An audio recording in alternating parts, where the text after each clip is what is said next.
নিরামিষ পটল এইভাবে বানান একবার। হলপ করে বলছি, বানানোর আর্জি আসবে বারবার। এটি খেতে যেমন মজা, বানানো খুবই সোজা। চলুন তাহলে আর না করে দেরি, এই বেলা লেগে পড়ি তাড়াতাড়ি। গোটা 8 কচি পটল নিয়ে চাল টাল চাঁচুন ছুরি দিয়ে। এইবারে 2 প্রান্ত কেটে ফেলে এক প্রান্তে ছুরিটি বসিয়ে দিন মাঝ বরাবর কাট লাগিয়ে। অতঃপর অন্য প্রান্তটি ঘুরিয়ে উল্টো দিকে কাটটি নাও লাগিয়ে।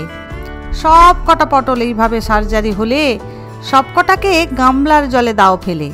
এ বেটাদের গা মাথা ভালোভাবে রগড়ান, চান টান করিয়ে অন্য পাত্রে তোলান। পরিমাণ মতো লবণ ও হলুদের গুঁড়ি মাখিয়ে ভালোভাবে মেকআপ শেকআপ দিন করিয়ে। অতঃপর ঢাকনাটি চাপান, শুরু হোক ম্যারিনেশন। এ বেটারা ম্যারিনেট হতে থাক, ততক্ষণ বাকি জোগাড় যন্ত্র করে নেওয়া যাক। টক দই নিয়ে একটি বাটিতে 1 চামচের মতো ময়দা বা আটা হবে মেশাতে। দই কেটে আর ছানা হবে না এখন, অল্পই একটু জায়ফলও গ্রেট করে দেন। ব্যাস ব্যাস, ভালোভাবে ফেটান। ফেটানো হলো এখন। দই ছেড়ে কড়াই ধরুন, উনুন গ্যাসে যাতে পারেন কড়াটি বসান। বেশি করে তেল দেন, তেল তেতে ধোয়া ছাড়ছে এবারে। তবে আর কি, পটল বাবুদের নামান আসরে। লো টু মিডিয়াম ফ্লেমে ভালোভাবে নাড়িয়ে চাড়িয়ে ঢাকনাটা দিন চাপিয়ে। লো ফ্লেমে পটল বাবু ছ্যাঁকা খেতে থাক, সেই সুযোগে মশলার ঘোলটা বানিয়ে নেওয়া যাক। একটি বাটি নিয়ে 1/2 চা চামচ করে হলুদের গুঁড়ো ও লঙ্কার গুঁড়ো দিয়ে অল্প জল মিশিয়ে ভালোভাবে নাড়িয়ে চাড়িয়ে কাশ্মীরি লঙ্কার গুঁড়া কপুলাইয়ে মশলার ঘোল রেডিটি হলো। এবারে একটি টমেটো চপিং বোর্ডে এলো এরপরে। তবে আর কি, কুচি কুচি করে কাটো এটারে। এবারে যাওয়া যাক পটলদের কাছে। ছ্যাঁকা টাকা খেয়ে বেটারা সোনালি হয়ে সেজেছে। তেল ভালোভাবে ছেঁকে টেকে প্লেটেতে নিন তুলে। অনেকটা তেল রয়েছে গো, খানিকটা রাখছি কমিয়ে। 1/2 চামচ দিয়ে মেথি, 2 টুকরো তেজপাতা দিন দেখি।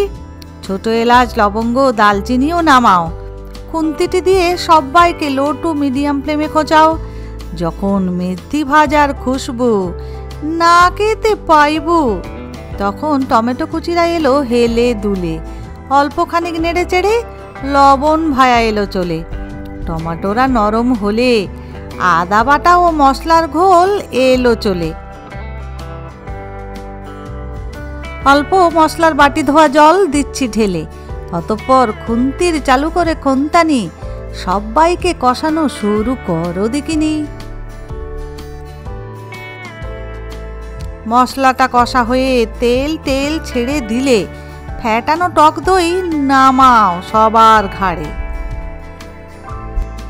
পরিমাণ মতো জলটি দিয়ে বেশ করে খুন্তি দিয়ে দিন নাড়িয়ে চাড়িয়ে। অতঃপর ঢাকনাটি চাপিয়ে খুন্তিকে দিন বিশ্রামে পাঠিয়ে। মিনিট 5 বাদে ঢাকনা খুলে 1 টেবিল চামচের মতো চিনি দাও ফেলে। আবারও চাপান ঢাকনা, আরও মিনিট 5 করে নিন রান্না। মিনিট 5 পরে ঢাকনাটি দিন খুলে। অতঃপর ভাজা পটল বাবুরা এলো চলে। খুন্তি দিয়ে খুঁচিয়ে খাঁচিয়ে ভাজা পটলদের ঝোলে দাও ডুবিয়ে। অতঃপর চাপিয়ে দিয়ে ঢাকনা লো ফ্লেমে মিনিট 10 হতে থাক রান্না। মিনিট 10 বাদে ঢাকনা খোলার পরে 6-7টি কাজু বাদাম বাটা নামাও আসরে। খুন্তিটি দিয়ে ভালোভাবে নাড়িয়ে চাড়িয়ে লবণটা একবার করে নিন চেক, আছে তো ঝোলে ঠিকঠাক। খুন্তি বেটারা যাচ্ছে বড্ড খাটাখাটি। তবে আর কি, ঢাকনা চাপিয়ে খুন্তিকে দাও ছুটি। মিনিট 7 বাদে ঢাকনা খুলে দেখি পটল বাবুরা সেজে গুজে একেবারে পরিপাটি। অল্প ভাজা কসৌরি মেথি ছড়িয়ে গরম মশলার গুঁড়ি দাও দিয়ে আবারও সবাইকে নাড়িয়ে চাড়িয়ে রান্নাটি হলো শেষ। ঢাকনা চাপিয়ে স্ট্যান্ডিংয়ে থাকুক এরা মিনিট 10। গরম ভাতের পাতে অথবা ফ্রায়েড রাইস রুটি পরোটার সাথে খেয়ে তো দেখুন এ কেমন জিনিস। বাই দ্য ওয়ে, আমি শ্রাবন্তী আর তোমরা দেখছিলে কিচেন ক্যানভাস। আজকের ভিডিওটি যদি ভালো লেগে থাকে প্লিজ একটা লাইক করে দিও। এই ধরনের স্বাস্থ্যকর রেসিপি পাওয়ার জন্য সবাই আমার চ্যানেলটি সাবস্ক্রাইব করে দিও প্লিজ। আজ তাহলে এই পর্যন্তই, দেখা হচ্ছে আগামী দিন অন্য আরেকটি ভিডিও নিয়ে। সবাই ভালো থাকো, সুস্থ থাকো, সবাইকে অনেক অনেক ধন্যবাদ।